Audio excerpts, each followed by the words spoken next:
Welcome to episode 276 of Lucretius Today. This is a podcast dedicated to the poet Lucretius, who wrote On the Nature of Things, the most complete presentation of Epicurean philosophy left to us from the ancient world. Each week we walk you through the Epicurean texts and we discuss how Epicurean philosophy can apply to you today.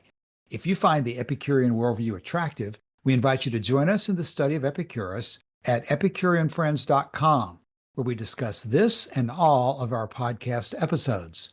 This week, we're continuing in our series covering Cicero's Tusculan Disputations from an Epicurean perspective.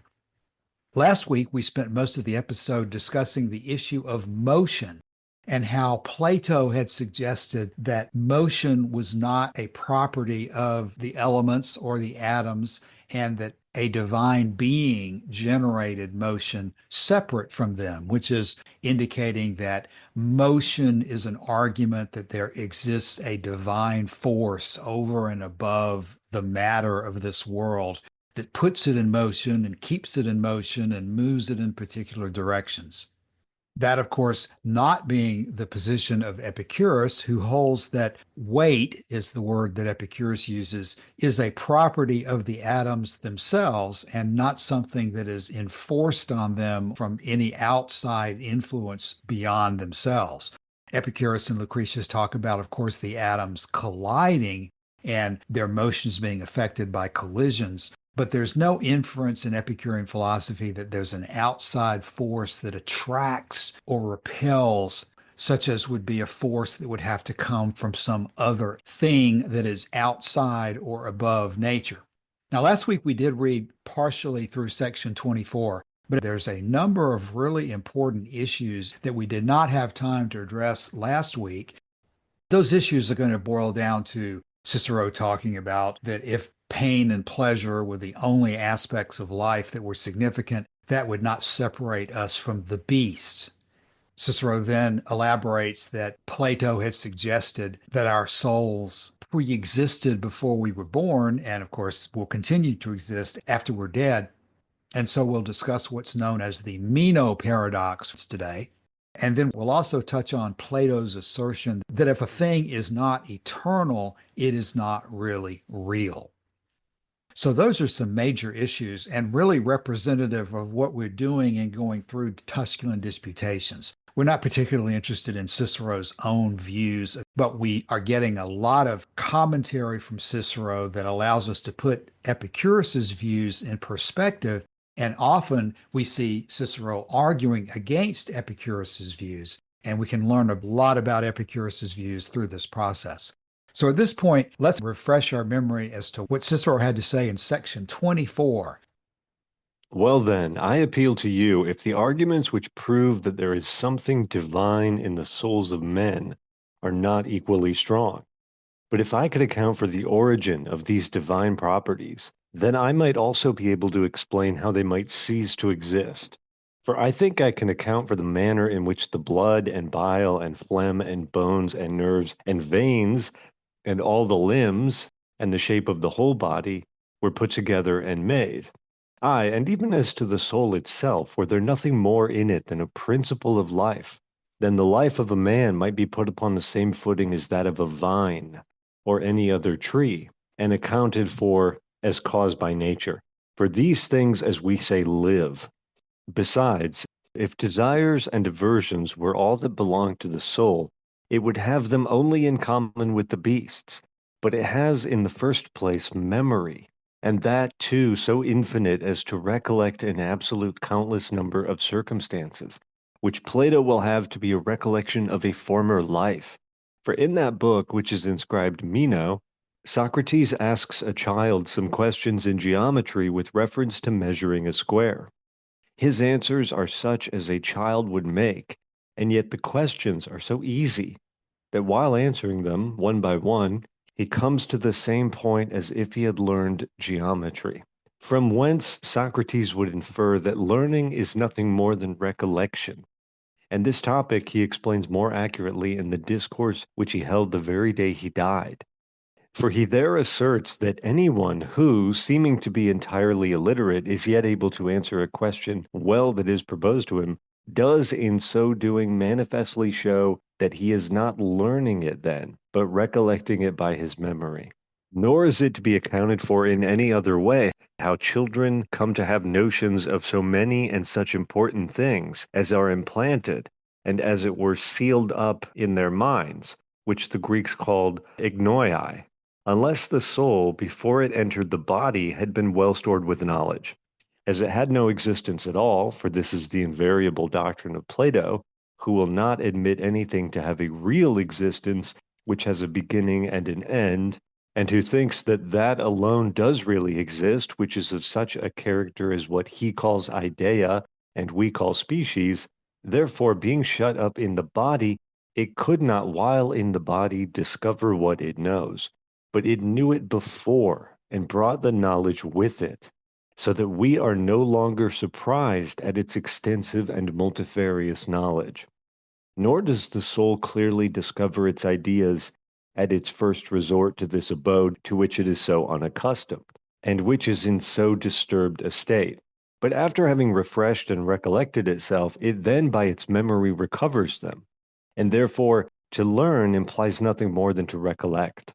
But I am in a particular manner surprised at memory, for what is that faculty by which we remember? What is its force? What is its nature? I am not inquiring how great a memory Simonides may be said to have had, or Theodectes, or that Cineas, who was sent to Rome as ambassador from Pyrrhus, or in more modern times Charmidas, or very lately Metrodorus the Scepsian, or our own contemporary Hortensius. I am speaking of ordinary memory, and especially of those men who are employed in any important study or art, the great capacity of whose minds it is hard to estimate, such number of things do they remember. Okay, Joshua, thank you for reading that. I think it's pretty easy for us to see the significance of where Cicero is going here, because he's going to start out by saying that, well, I don't really understand how the soul operates. And maybe that's not entirely a bad thing, because I think I can understand how the blood and the bile and the bones and the nerves and so forth operate. But I don't think I can come up with how the soul operates. And that indicates that the soul is not something that's on the same footing as that of a vine or a tree. Even if we look at life in terms of the desires and avoidances and said that that belongs to the soul, those things are held in common with beasts, all of which lead to the direction that Cicero is intending to draw a bright red line between the human soul and anything else that might be living in the world. Now, of course, that is a very different approach than what Epicurus would have, because as we remember from Torquatus talking about how Epicurus reasons that pleasure is to be desired and pain is to be avoided, Epicurus looks to the young of all species, to all living things, to see how nature guides them and tells them to live their lives, in the words of Torquatus, before they become corrupted. That is the best way to determine what nature's imperative is for living things. And so Cicero is setting us up for rejecting that kind of an argument entirely. Cicero, Plato, all of these other Greek philosophers are not going to have it that we should look to lower animals and compare ourselves to them. They want us to see the human soul as something that is divine, something that's above these other beasts of the world, and that has its own nature and its own drive. So, the first of these points to be made today is that it's an important premise of the non Epicurean philosophers that the soul is not of the same type of substance, that it's not of the same quality, the same paradigm as other living things. It is, in fact, divine. And we should therefore not look to what nature has done with any other living thing as a standard for how the soul should be judged. Right. Now, for these thinkers, the body and the soul are a world apart in terms of the glory and grandeur of the soul as compared to the body. The body is something base and gross and something to beat into submission. If you're St. Jerome, I think, with a rock, beating his chest with a rock every time he wanted to read Cicero, ironically, or something to deny, something to try and overcome, essentially. The purpose, that one task that the soul sets for itself is to overcome the body and the things appropriate to the body. And this is partially why, for people like Cicero, as we've seen in previous texts that we've gone through, the idea that you would put pleasure not only as the good, but to put pleasure as something worth pursuing at all. For someone like Cicero, this idea is abhorrent. Why would you cater to the part of yourself that is lowest in importance and lowest in origin? That is to say, the body. Why wouldn't you cater to the mind or to the soul, which, as we're going to get into here, has a much more honorable origin and a much more honorable and dignified destination? And this, I think, is also the source of the horror at the idea in this imagined painting of Cleanthes of pleasure sitting on her throne with the virtue serving as handmaidens to pleasure. And Cicero and Cleanthes want us to be horrified at this idea, because what you're essentially doing in that case is you're putting the body on the throne, and you're saying that the soul is a servant or a slave to the body.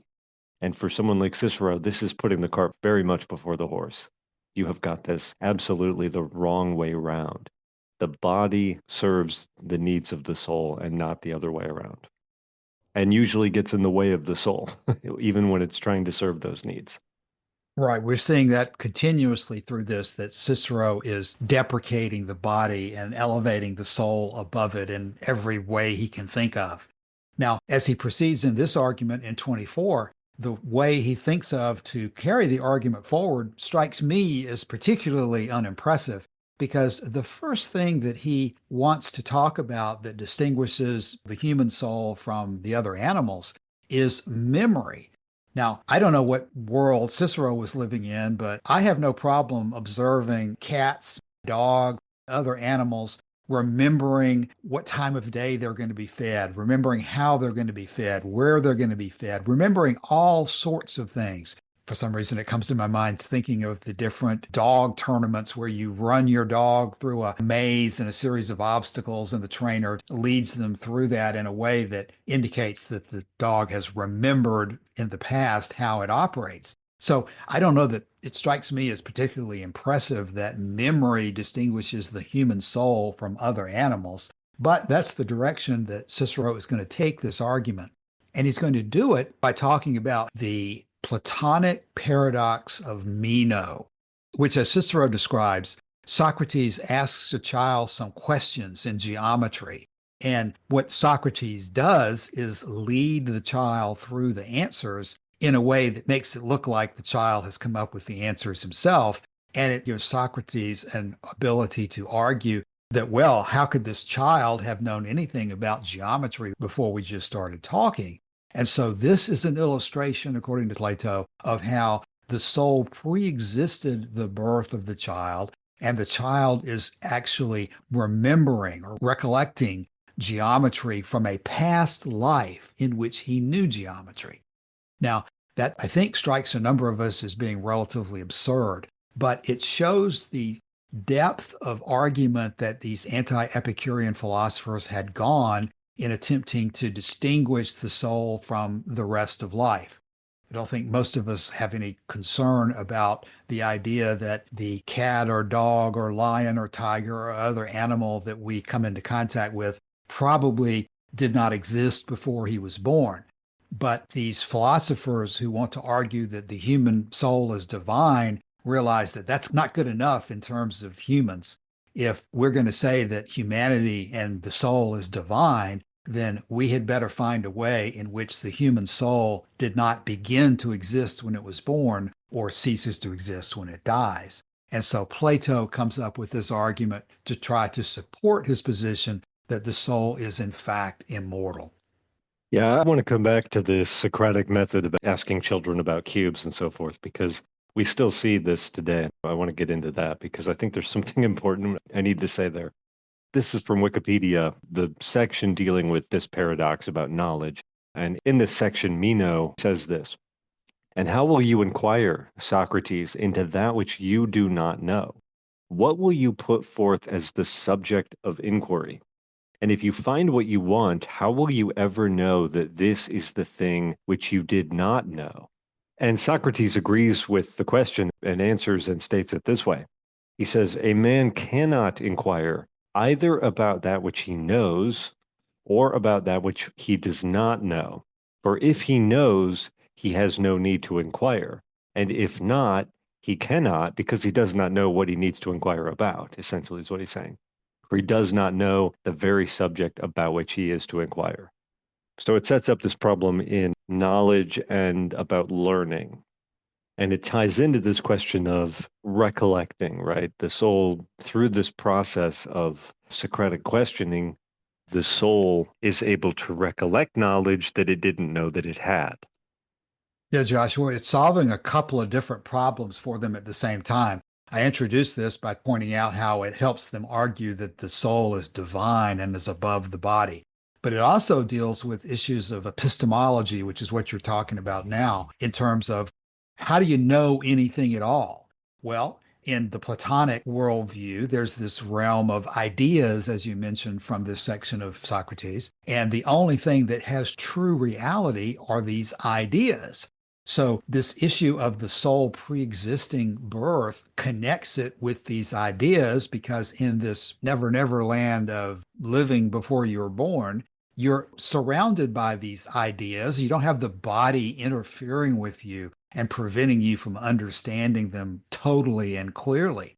And so the doctrine of recollection becomes the method by which Plato will argue that, well, yeah, I'm not a skeptic. Don't call me a skeptic. I think that there are certain things that are true and real. But the problem is, those things don't exist in this world.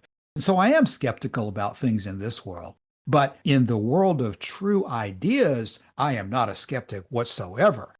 You may not be able to tell whether the animal standing 5 feet in front of you is a horse or not, because your eyes and ears and sense of touch and smell, all of those are subject to deception and misleading you.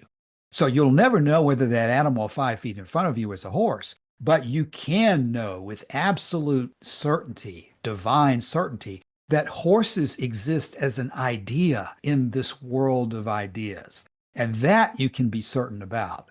That's the whole issue of the cave analogy, that the things that you think you see are nothing more than shadows flickering on the wall. That's not to say that horses don't exist. It's just that they exist outside the cave as an idea. And all you can do, as long as you're in the cave, is do the best you can to reassemble these shadows and come up with something that you think may be halfway accurate. And of course, what tool do you have at your disposal? What group of people are you going to look to help you do that, except the philosophers, who are the ones who are also basically priests of knowledge that everybody doesn't have? They will lead you through this process of looking away from the flickers on the wall and coming into contact with this true reality outside the cave that only philosophy can put you in touch with. This divine realm of ideas where horses aren't born and die, but they exist forever, eternally as an idea. And that area is what you need to concern your life with, almost as if a modern religionist, Christian, whatever religion tells you that your treasure is not of this world. You're not supposed to be concerned about the here and now. What is important to you is the next world, the things that will come after you are dead, the things that you'll see at that point, because that's the true reality of the universe. What you're seeing around you is not only within a cave, but through a glass darkly, or as Democritus might have said, at the bottom of a well. Okay, I'm glad you brought up this connection with Christianity because that's where I'm going next. And it starts with a series of books, one published in 2010 called Heaven is for Real, a little boy's astounding story of his trip to heaven and back. One published in also 2010 called The Boy Who Came Back from Heaven. This one was later retracted by the boy after he'd grown up. And there have been several others, 90 Minutes in Heaven and so forth. We see these books on the shelf at Walmart or whatever. I think most people know about this industry of near-death experience literature. And what I find interesting about this is the claims that are made for it. But when you get to understand the process here, and in the case of Alex Malarkey, who wrote the book, The Boy Who Came Back from Heaven, he later recanted the entire story. And so we have better evidence of the nature of the fraud here. But the way this works is the image that they try to cultivate in these books is that the child came back from the near death experience and in an afternoon unburdened himself of this entire story. But the actual way that these books tend to be written is the parents, over a period of several months, pester the child with leading questions. Leading questions. Did you see X when you were in heaven? Did you see Y when you were in heaven? And the child then, who has been asked leading questions its whole life, because this is what we do with children, right, is able to construct in their minds a series of lies because they know how the person asking the question wants them to answer based on their tone of voice and so forth. And so with these poor kids, and the one who recanted his story is a particularly bad case, but with these poor kids who are pestered with, frankly, what is Socratic questioning after falling unconscious during a surgery or whatever, and then the parents want a book deal and they pester the kids with these questions over months and months. And the parents are taking notes the whole time, jotting stuff down like, oh, he saw this, oh, he saw that. The parents never realize, except in the case of the willful fraud, the parents don't even realize that they are the ones feeding the kid the information by the questions that they're asking. Now, we are far away from Plato and Cicero in what I'm describing now, but this is the direction that you go into if you give into some of what Cicero is saying here. This idea about asking a child about questions about geometry proves that that knowledge is innate and that the child is recollecting that knowledge. It doesn't prove that any more than it proves that this kid went to heaven when he was unconscious in surgery. What it proves is that we need to take a closer look at the Socratic method, particularly used on people who don't have the education or experience to see through the questions and how they're being used manipulatively. Now, Cassius, I don't think you expected a rant this morning on 2010 near-death experience literature, but I think it ties in with what we're talking about here, about leading questions, leading people to answers that the person asking them wants to get. And that's what Socrates is doing, and that's what Cicero is doing. Yeah, that's right. You would think that the section we're supposed to be talking about is about life and death and the status of our condition after death. But it is fascinating how all of these issues seem to wind around and come together and be very closely related to each other. The idea of death being a better place in which you have no reason to be concerned about death because you're actually looking forward to things that will occur to you when you're dead ends up helping you explain how it is that you know anything. Obviously, there are many questions constantly revolving around everything in philosophy, and how you know something is as important as what it is you know, because you can't judge the correctness of what you think you know unless you have an understanding of how you get to that knowledge. All of which requires an equally comprehensive response from Epicurus, because he's not going to be able to take a position that life ceases to exist at death, that consciousness ceases to exist at death, unless he's got an understanding of how he can present any argument with clarity and with force. Plato and Socrates and Cicero are content to appeal to this world of ideas that doesn't even exist in this universe, but that we can come into contact with before we were born and which we'll go back into contact with after we die. Epicurus obviously is not going to appeal to any kind of divine knowledge like that. And so Epicurus has to construct his own method of understanding things and his own position as to what is real and what is not real. And that takes us again back into what Plato has said here, according to Cicero. The exact quote is that Plato will not admit anything to have a real existence which has a beginning and an end. and who thinks that that alone does really exist, which is such a character as what he calls idea and we call species. Well, that is just another way of saying that if it has a beginning and an end, then it's not eternal. And if it's not eternal, then it doesn't really exist as something real at all.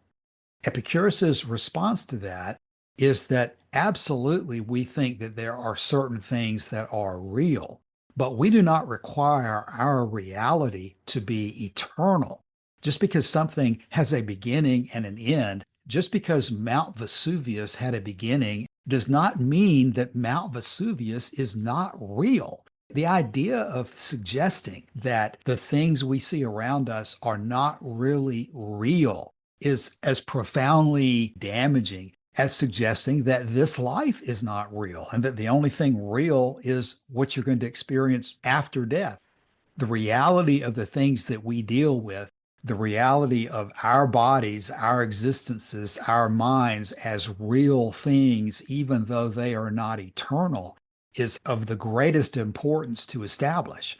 And Plato's wiped that all away by saying that those things aren't real because they aren't eternal. Your mind and the things you experience in your life are not real because they don't last forever. And if they change, if they're changing, then that's not real because only the things that have an unchanging existence are real. Exactly, yeah. And the word that he uses there, which is idea, is that word forms, right? These are the Platonic forms he's talking about. Only the forms are really real because only the forms have no beginning or no end. That's right. We were often talking in terms of philosophical arguments about, well, we want to concern ourselves with how much ice cream we should have today and pain and pleasure for the moment.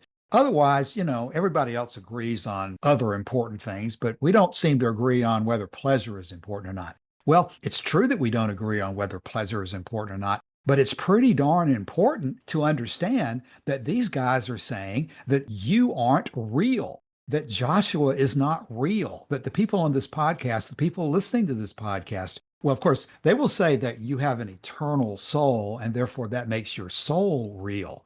But in terms of your body, in terms of the rest of your existence, those things aren't eternal. Therefore, those things aren't really important. And I don't think you could have a much more damaging view of this life and this world than to take such a position as that.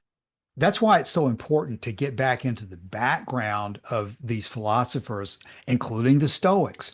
The Stoics are basically there along with Plato, Socrates, and Cicero. Now, as we go a little bit further, we'll see that Cicero says, the Stoics don't think that the soul lasts forever. They think it just lasts for a period of time after death, and then it just basically rejoins the divine fire. And Cicero says to the student, I trust that you aren't really concerned about that. Because if the soul can exist for any length of time outside the body, then we can just presume that it lasts forever outside the body. But basically, my point in bringing that up is that the Stoics are in this same position. They are thinking about life after death as what is really real in life and not the experiences that we have while we are alive, not the body, the pleasure, the pain that we have while we're alive. The divide between these philosophies is much deeper than how we spend our time moment to moment. As Lucretius says, what really is of concern is not the moment, but our state of being in eternity. And if you come to terms with your state of being in eternity, you will be much affected in terms of how you live the current life that you have. Because if you think that your eternity is going to be flying around in the stars, communing with the ideas, then there's no reason for you not to just wish to get there as quickly as possible. But if you think that your life ends at death, if you think your consciousness ends at death, then you're going to focus on making the very best use you can of the time that you do have. So Joshua, I think we finished most of what we need to talk about in 24. Let's go to 25, where Cicero brings some of these threads together and says what it is that his position about memory, what does that lead to? At the end of 24, he says, but I am in a particular manner surprised at memory, for what is that faculty by which we remember? And in 25, he starts out this way. Should you ask what this leads to, I think we may understand what that power is and whence we have it. It certainly proceeds neither from the heart, nor from the blood, nor from the brain, nor from the atoms. Whether it be air or fire, I know not, nor am I, as those men are, ashamed in cases where I am ignorant, to own that I am so. If in any other obscure matter I were able to assert anything positively, then I would swear that the soul, be it air or fire, is divine. Just think, I beseech you, can you imagine this wonderful power of memory to be sown in or to be a part of the composition of the earth or of this dark and gloomy atmosphere? Though you cannot apprehend what it is, yet you see what kind of thing it is. Or if you do not quite see that, yet you certainly see how great it is. What then? Shall we imagine that there is a kind of measure in the soul into which, as into a vessel, all that we remember is poured? That indeed is absurd, for how shall we form any idea of the bottom, or the shape or fashion of such a soul as that? And again, how are we to conceive how much it is able to contain? Shall we imagine the soul to receive impressions like wax, and memory to be marks of the impressions made on the soul? What are the characters of the words? What of the facts themselves? And what again is the prodigious greatness which can give rise to impressions of so many things? What lastly is that power which investigates secret things and is called invention and contrivance? Does that man seem to be compounded of this earthly, mortal, and perishing nature, who first invented names for everything, which, if you will believe Pythagoras, is the highest pitch of wisdom? Or he who collected the dispersed inhabitants of the world and united them in the bonds of social life? Or he who confined the sounds of the voice, which used to seem infinite, to the marks of a few letters? Or he who first observed the courses of the planets, their progressive motions, their laws?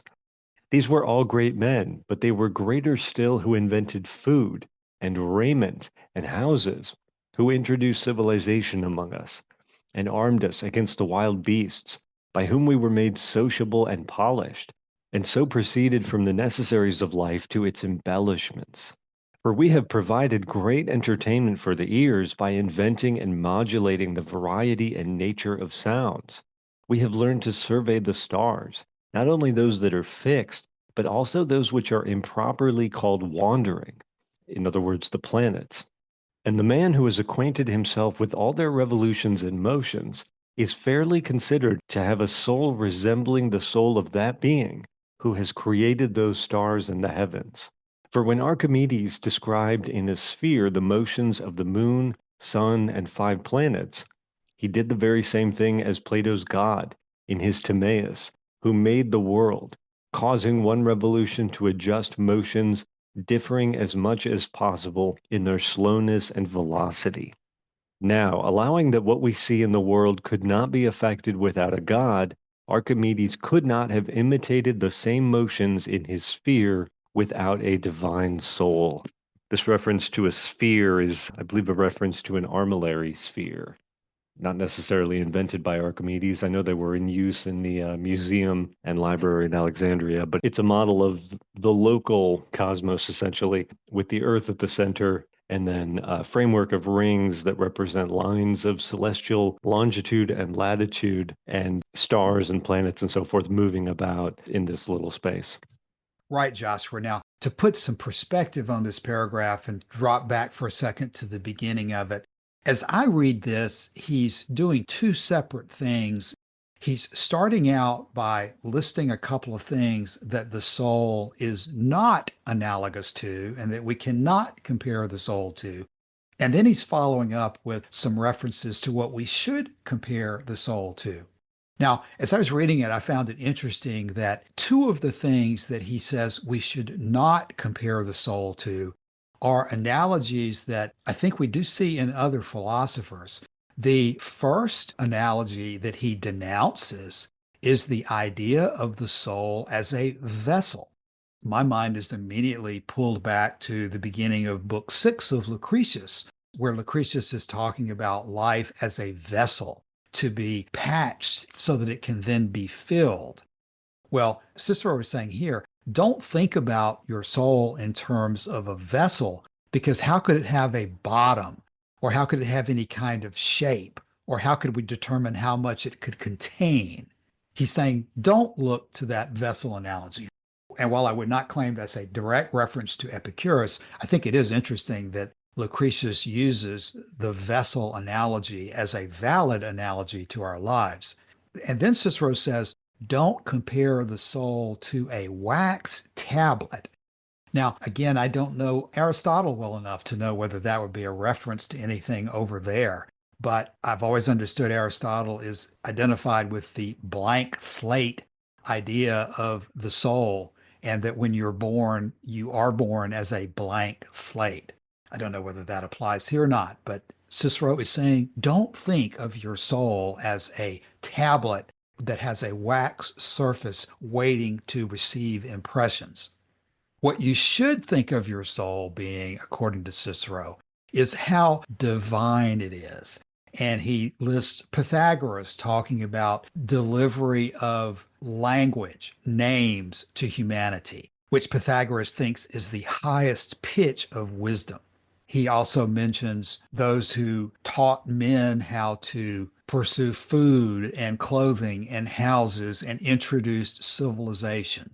And he ends the analogy with what you were just talking about in terms of Archimedes, describing the nature of the universe as a series of spheres, and compares that to what Plato's God and Timaeus did in making the world. So he's drawing an analogy between what the human soul is capable of in terms of developing language, developing civilization, understanding the universe as a series of spheres, and analogizing those activities to godlike activities, saying that that's another reason we should think of the soul as divine, because it does these divine things. It's not just simply a wax tablet. It's not just simply a vessel. It is a divine force of its own capable of doing divine or semi-divine things. Yeah, in the opening to section 26, which we'll probably have to get to next week, he talks about how this applies even in the case of those studies which are more common and in greater esteem, that those studies themselves are not without the same divine energy. He says, I do not consider that a poet can produce a serious and sublime poem without some divine impulse working on his mind. So this is a callback all the way back to Homer in his Iliad and every epic poet since Homer, all of whom start their poem with an invocation to the muse, right? Touch me, touch my mind with your inspiration. To inspire literally means to breathe into. So in the myth of Prometheus, when Prometheus shaped the clay figures of our human bodies, when he shaped them out of the clay of the riverbed, it was Athena who came by to breathe life into them.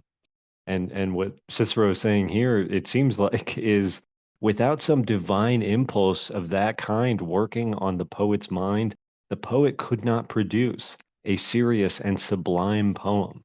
And so the invocation of the muse that we see, for example, the hymn to Venus in Lucretius, this is not, in the eyes of Cicero, a literary or cultural or historical technique.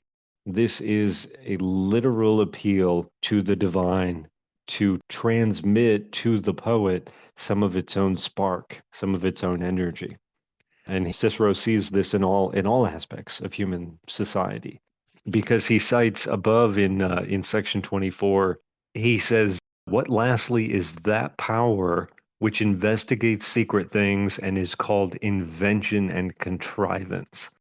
And so this idea that the soul is capable not just of learning things or recollecting them, if that's your view, not just of storing capacious amounts of memory, like the idea of the vessel, but that the soul is capable of taking all this information, swirling it all around, and producing something new and truly original from it. And Cicero is saying that requires divine energy. The body cannot do that by itself. That requires the soul. which is in many ways, Joshua, exactly the opposite of the Epicurean viewpoint in attempting to separate these functions. As we see in Lucretius, Lucretius points out how civilization evolves over time as people try different ways of arranging their affairs. He talks about language developing over time naturally. He talks about how the gods could not themselves have created the universe without a pattern.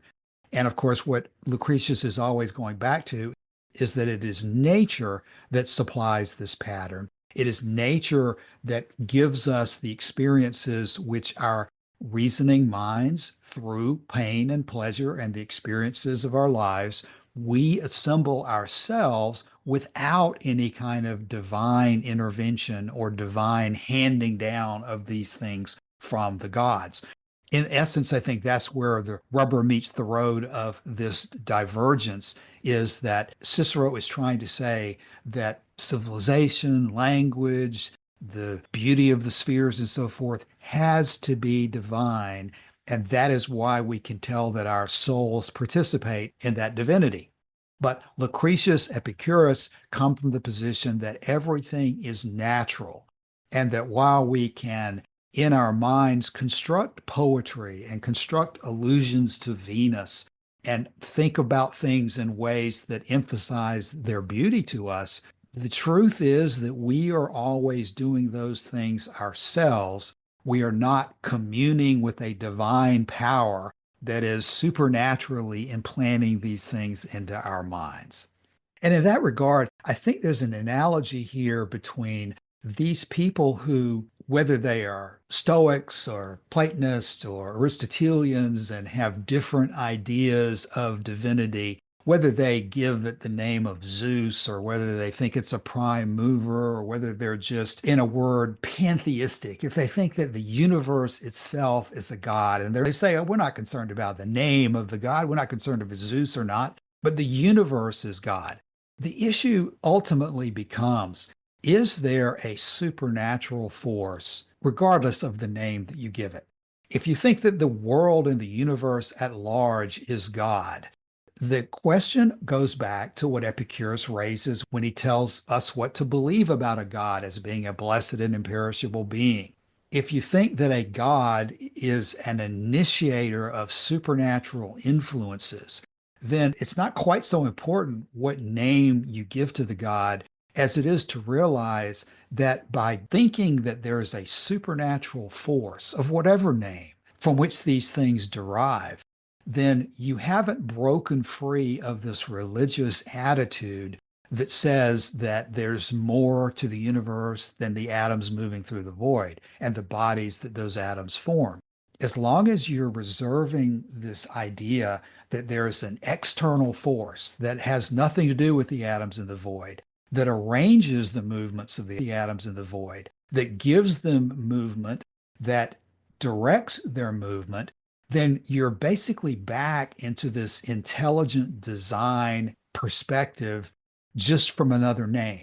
You may not be calling your intelligent designer Zeus or Yahweh or Allah or anybody else specifically, but I'm struck in reading through some of the 18th century deist material when they talk about nature's God. If you assign to nature an intelligence that directs human affairs, then you're basically in that same position as the other types of religion. And I think that there's a great difference between Epicurus's perspective and that intelligent design position. Epicurus is very clear that the atoms themselves do not have intelligence, that the atoms themselves are not living.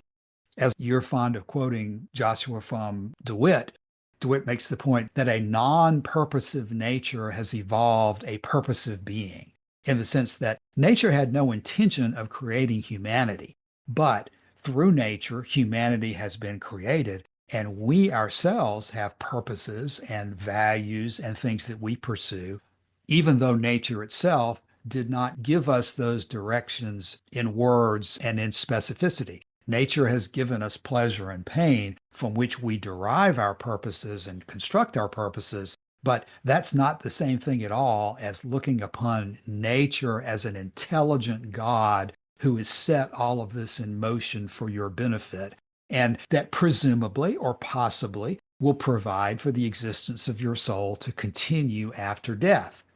Again, reading these deists talk about their views of God and the universe, they don't generally claim to be convinced that there's a life after death, but they seem to think it's possible. They seem to think that in a universe created by a watchmaker or a divinity that set it in motion, that what he set in motion may include the possibility that the soul exists after death.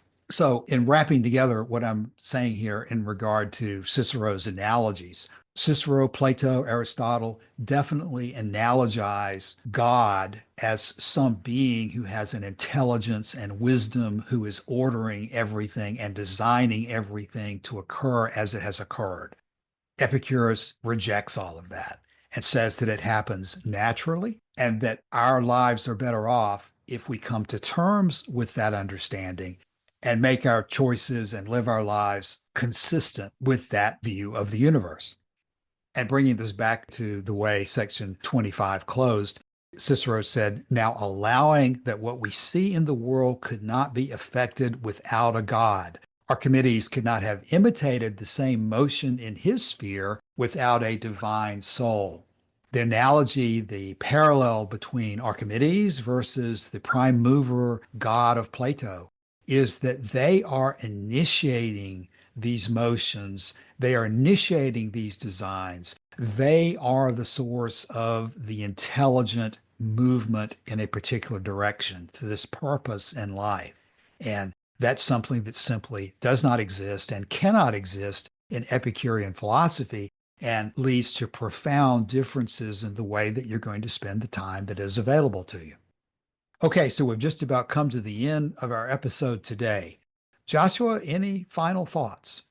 Let me quote a passage from a text that we don't cite very often, and that is Lorenzo Valla's De Voluptate, on pleasure or of pleasure, which is a kind of dialogue between someone taking the Stoic position, someone taking the Epicurean position. And because it was written by a scribe in the Vatican, a Christian has to come in at the end and adjudicate the dispute. And what I find interesting about this dialogue is when you read it, you see that it's a very tense conversation, given the stuff that they're talking about and given the time and place that the conversation is taking place, which is in the 15th century in, like I said, in Rome, in the Vatican. And Lorenzo Valla was a scribe in the papal curia. So the section I'm going to read from is from the Christian who comes in at the end to adjudicate the dispute. And he says this. He says, yet the two of you, the two interlocutors, you would have done better to assert God's doctrine rather than the Stoic one or the Epicurean one, and not to have chosen for the sake of exercise and novelty to delight in reproducing the ancients' material and habits in debating. He says, Vagio, the Epicurean interlocutor, he says, although your speech was more adapted to the perversion of souls, parentheses, I am not yet judging between you, yet which of us doubts that you have not been yourself, since usually not only do you live, but also speak differently from the way you have just spoken. To omit other things, you said that after the death of man's body, nothing more remained, which many philosophers have said and also thought. But do you really call this matter into doubt, being as you are a soldier and wanting to be known as a soldier of the Christian religion, properly called the Christian faith? I am not so ignorant of your ideas, or so far from them, as to be able to persuade myself that you actually think what you have been saying. I suspect you of having spoken not seriously, but playfully, as you usually do, in the manner of Socrates. Why do I say I suspect? You have confessed the fact by word and even by deed, so that unless I knew you were speaking under false pretense, I could reproach you for speaking and acting against your own argument. You said, as though you had forgotten you were defending pleasure, that very often you were exhausted, weakened, and tormented by your studies, and nearly made ill in mind and body. Besides, I saw nothing in your banquet today that could not be praised. Splendid indeed as is required by your standing, but also sober, moderate, and virtuous. Therefore, as I said, you spoke under false pretenses when you were defending the system of Epicurus. You would certainly not have done this, or would not have been right in doing it, before a different audience. We've been dealing with dialogue here, both in Cicero and here in Lorenzo Valla, and this is the point that he's making. It's okay to ask the questions that we're asking, right? Should we be afraid to die? Is there life after death? What is the nature of the soul? It's acceptable to ask these things in educated company, among a learned crowd. But to go out onto the street corner and to preach these things, this would be a serious violation. This would be a problem. And I think it would be a problem in Cicero's time as well, right? He's dealing with people coming together in a luxurious country villa to discuss philosophy. He's not going out to the Roman Forum to discuss these things. These things would probably be better not discussed in the Roman Forum, and danger might come to him if he tried. So the Christian who's judging here continues. As I just read, he says, you would certainly not have done this or would not have been right in doing it before a different audience. And then he goes on to say, you did not have to fear just now that you would corrupt such men as these with your oration. All the more because it was not out of place to reply in kind to the Stoic interlocutor, who had begun according to the custom of the ancients. I myself have followed your procedure as best I could, but so as not to seem to be confuting the thought of Epicurus more by your confession than by logic, I ask you to accept, apropos of the animals, a better analogy for our purpose than the one you have used. You say that the souls of men are like those of brutes. What is more similar than the light of the stars to that of a lantern? If the latter is mortal and the former eternal, thus the soul, which the ancients said has the energy of a flame, differs between men and animals. You compared act with act. I am comparing substance with substance. And he finishes this little section. He says, I have said these things not against you, but against the philosophers. You, as I said, were a simulator or an ironist, more Socrates than Epicurus. This is how this dialogue is able to slip under, is because we can say, I'm just putting on the face of Epicurus when I give these words. I don't actually believe them myself. That's what you can get away with in the 15th century.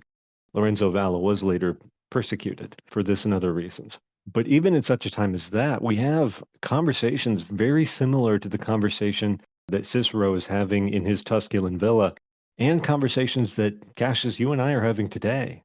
The same questions that plague us. And again, we come down to people telling us, if you look at the souls of humans as if they are the same as the souls of animals, you are doing humanity and its divine nature a huge disservice. And be careful when you do this. I'm going to let you get away with it now because you are a simulator of Epicurus. You're an ironist, more Socrates than Epicurus. But the subtextual warning in this text is, if you take these ideas on board and you express them as your own opinion, you are going to come to the same fate as Giordano Bruno, who was burned at the stake in the Campo dei Fiori in Rome, partially for his belief that there were innumerable worlds apart from this one, and that they were inhabited, and the problems that that belief had, the contradictions that that belief appeared to pose to the Christian religion. So even though we can sit here and talk about this stuff now, there are times in history when just asking these questions would be dangerous. Questions like, what is the nature of the soul? And so I think you've said it many times, Cassius, going through these dialogues here, Tusculan Disputations, we're not trying to get a better understanding necessarily of what Cicero thinks. He is channeling a whole cultural, philosophical milieu, essentially, of dialogue and disputation and questions regarding the deepest issues in philosophy. And for that reason, it is useful to us. But we should also, I think, keep in mind that we have the luxury to go through this because we don't live in the world that Lorenzo Valla lived in and had to deal with the warnings that we see in his text here. A very good reminder, Joshua, for our closing, that what we are doing, we are able to do because we have a window of opportunity that not everybody in the world has. Certainly not everybody has had in the past. We don't know how long this particular window that we have now will last. because there are many places in the world today that discussion of such things is frowned upon in the worst possible way. But as long as we have the freedom to pursue it, we will continue to do so on the Epicurean Friends Forum. And we invite everyone who is interested in these ideas of Epicurus to drop by the forum, let us know your thoughts about them, tell us what you think about our Lucretius Today episodes, and participate with us in attempting to understand and apply the philosophy of Epicurus. Thanks for your time today. We'll be back again soon. See you then.